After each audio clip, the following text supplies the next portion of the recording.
Hello, സൗജത്താൻ ബ്ലോഗിലേക്ക് സ്വാഗതം. ഞാനിവിടെ ഇന്ന് ഉണ്ടാക്കാൻ പോകുന്നത് ഒരു ഡിഷ് വാഷാണ്. പാത്രമൊക്കെ കഴുകുന്ന ഡിഷ് വാഷ്. അതിന് വേണ്ടുന്ന വെള്ളം 6 ലിറ്റർ വെള്ളം എടുക്കുക. ഇതിൽ ഞാൻ 6 ലിറ്റർ വെള്ളം എടുത്തു. അതിലേക്ക് നമുക്ക് ഫസ്റ്റ് തന്നെ ഈ കിറ്റിലുള്ള സാധനത്തിൽ നിന്നുള്ള സാധനം ഞാൻ കാണിച്ചു തരാം. പിന്നെ ഇതിലേക്ക് വേണ്ടുന്ന കിറ്റാണിത്. ഇത് ഡിഷ് വാഷ് കിറ്റാണ്. ഡിഷ് വാഷ് കിറ്റിൽ ഇതിങ്ങനെയാണ് കിട്ടുക.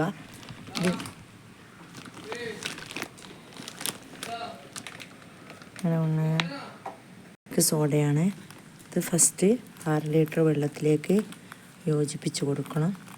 ഇത് നല്ലവണ്ണം കൂട്ടിയിളക്കുക.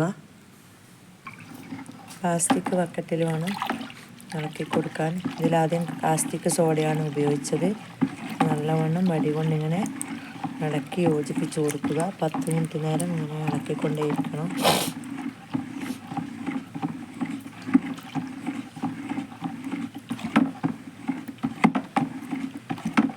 നല്ലൊരു സ്റ്റീലിൻ്റെ ബക്കറ്റ്, അലൂമിനിയം, അങ്ങനെ സ്റ്റീലിൻ്റെതൊന്നും എടുക്കാൻ പാടില്ല. ഇപ്പോൾ പ്ലാസ്റ്റിക്കിൻ്റെ ബക്കറ്റിലേക്ക് അലക്കാൻ പാടുള്ളൂ. കുട്ടികളെ ഒന്നും അടുത്തൊന്നും എത്തിക്കാനും പാടില്ല. നല്ലവണ്ണം കൂട്ടി യോജിപ്പിച്ച്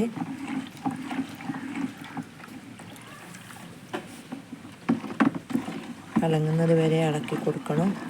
ഇത് 10-20 മിനിറ്റ് വരെ ഇങ്ങനെ ഇളക്കി കൊടുത്തിട്ടാകുമ്പോൾ നമുക്കിതിലേക്ക് യോജിപ്പിക്കുന്ന സാധനം പിന്നെ ഞാൻ പറഞ്ഞുതരാം. ഇതിലേക്ക്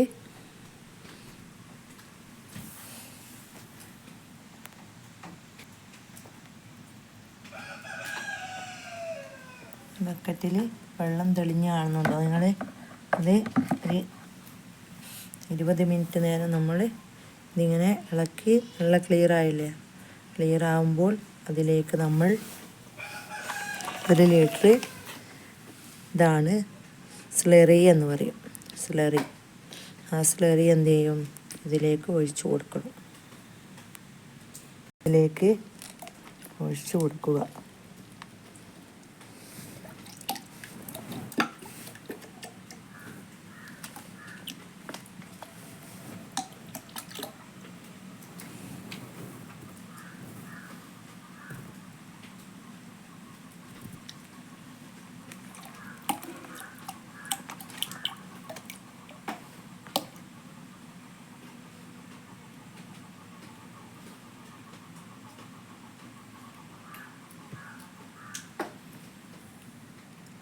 സ്ലറി ഒഴിച്ചതിന് ശേഷം വീണ്ടും കുറച്ചു സമയവും ഒരു 20 മിനിറ്റും കൂടി നല്ലവണ്ണം യോജിപ്പിച്ച് കൊടുക്കണം. നമ്മൾ ഇതിങ്ങനെ ഇളക്കി യോജിപ്പിച്ച് കൊടുക്കണം.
നല്ലോണം യോജിപ്പിച്ചു.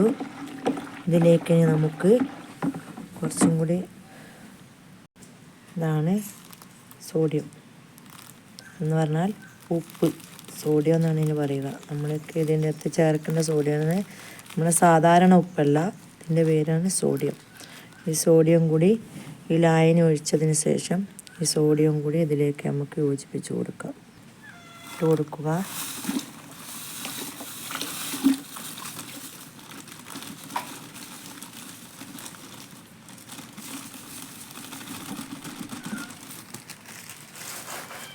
എന്നിട്ട് നല്ലവണ്ണം കൂട്ടി യോജിപ്പിച്ച് കൊടുക്കുക.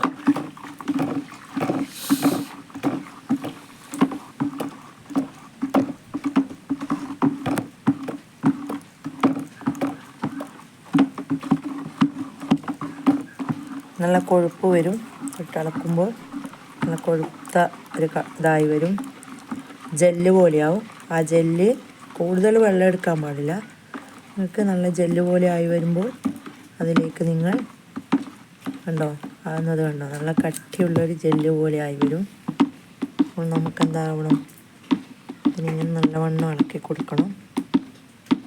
ഒരു ഭാഗത്തേക്ക് തന്നെ മാത്രം ഇളക്കണം കേട്ടോ, അല്ലെങ്കിൽ ഭയങ്കര പതയായിട്ട് പിന്നെ നമുക്കതിനെ ഇളക്കാൻ കാണാത്ത രീതിയിൽ കൊഴുപ്പ് കാണാത്ത പോലെ ആയിപ്പോവും. നിങ്ങൾ ഇതിനെ നല്ലവണ്ണം ഇളക്കി ഇങ്ങനെ വലിയുന്നൊരു രൂപത്തിലാവും.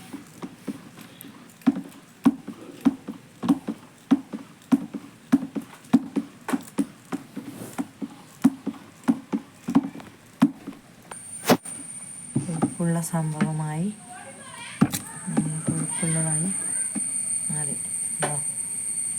നല്ല കൊഴുപ്പ് വരും. ഈ ഒരു പഞ്ചസാര പോലുള്ളൊരു സാധനമാണ്. നമുക്ക് ശരിക്കും അറിയില്ല. ഇതിനെ നമുക്ക് ലാസ്റ്റ് ഘട്ടത്തിൽ ഇതെല്ലാം ഒഴിച്ചു കഴിഞ്ഞാൽ 3 സാധനം ഒഴിച്ചു കഴിഞ്ഞാൽ ഇതിനെ നമുക്ക് ഇതിലേക്ക് ഇട്ട് കൊടുക്കാം. ഇത് പാത്രം ക്ലിയർ ആകാനും കൈക്ക് അലർജി ഇല്ലാതിരിക്കാൻ എല്ലാം വേണ്ടുന്നൊരു സാധനമാണിത്. ഇതിനെ നമുക്ക് ഇതിലേക്ക് യോജിപ്പിച്ച് കൊടുക്കാം. ഇത് ഇതിലേക്ക് ഇട്ട് കൊടുക്കാം. നമുക്ക് കളറ് ആഡ് ചെയ്ത് കൊടുക്കാം. ഞാനിപ്പോൾ ചേർക്കുന്നത് ബിരിയാണി കളറാണ്, മഞ്ഞ കളറ്. നല്ലവണ്ണം കൂട്ടി യോജിപ്പിച്ച് കൊടുക്കണം. ഈ കട്ടി കൂടുതൽ കട്ടി കുറക്കരുത്, നല്ല കട്ടിയിൽ വേണം ഞാനിത് ഇടയ്ക്ക് ചേർത്ത് കൊടുക്കാൻ.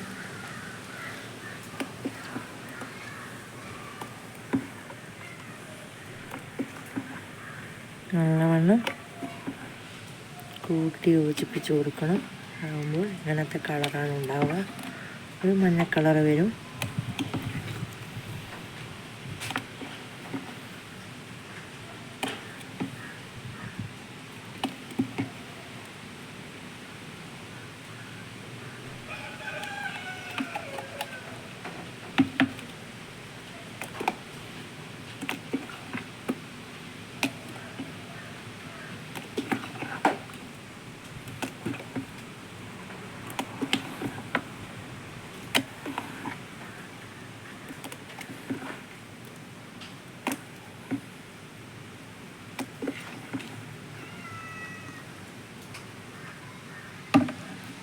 ഇതുപോലെ കട്ടിയിൽ.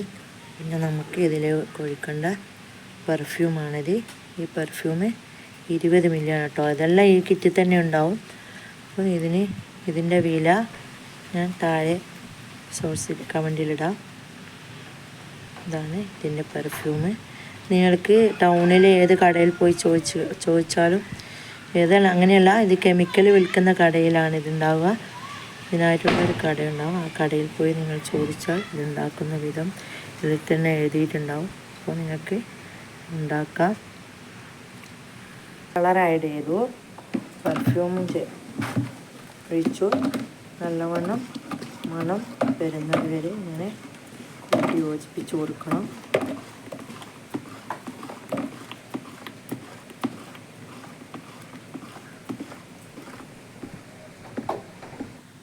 ബോട്ടിലിലേക്ക് മാറ്റി കൊടുക്കാം. ഇതാണ് ബോട്ടിൽ, 1 ലിറ്ററിൻ്റെ ബോട്ടിലാണിത്. ഇതിലേക്ക് നമുക്ക് ഒഴിച്ചു കൊടുക്കാം.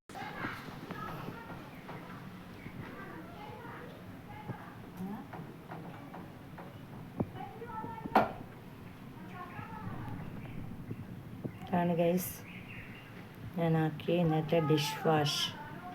ഇഷ്ടപ്പെട്ടിട്ടുണ്ടെങ്കിൽ ലൈക്ക് ചെയ്യുക, കമൻറ്റ് ചെയ്യുക, സബ്സ്ക്രൈബ് ചെയ്യുക. എല്ലാവർക്കും എൻ്റെ സോജത്താൻ ബ്ലോഗിലേക്ക് എല്ലാവർക്കും എൻ്റെ ഇതുവരെ കണ്ടതിന് നിങ്ങൾക്ക് എല്ലാവർക്കും താങ്ക് യു. എല്ലാവരും ചെയ്ത് നോക്കണം. അതുപോലെ നമുക്ക് പാത്രം കഴുകാൻ വീട്ടിൽ തന്നെ നല്ല വരുമാനം ഉണ്ടാക്കാൻ പറ്റുന്നൊരു സംഭവമാണ്. അതിൽ ആരും പണിയൊന്നുമില്ലാത്ത പണിയെടുക്കാൻ അങ്ങനെ അധ്വാനിച്ച പണിയൊന്നും എടുക്കാത്തവർക്ക് വീട്ടിൽ തന്നെ ഉണ്ടാക്കി ഒരു 10 രൂപ ഉണ്ടാക്കാൻ പറ്റിയ ഒരു വരുമാനമുള്ള പണിയാണിത്. അതുകൊണ്ട് എല്ലാവരും വീട്ടമ്മമാരെല്ലാം ശ്രമിച്ചു നോക്കണം. ഒരുപാട് എല്ലാവർക്കും വീട്ടമ്മമാർക്കെല്ലാം ഉണ്ടാക്കാൻ പറ്റിയൊരു സംഭവമാണ്. എല്ലാവരും ഇത് ചെയ്ത് നോക്കുക. വീട്ടിൽ നിന്ന് ഒരു കുറച്ച് 10 രൂപ ഉണ്ടാക്കാൻ പറ്റിയൊരു വരുമാനമാണ്. അതുകൊണ്ട് എല്ലാവരും ചെയ്ത് നോക്കണേ. Okay, thank you.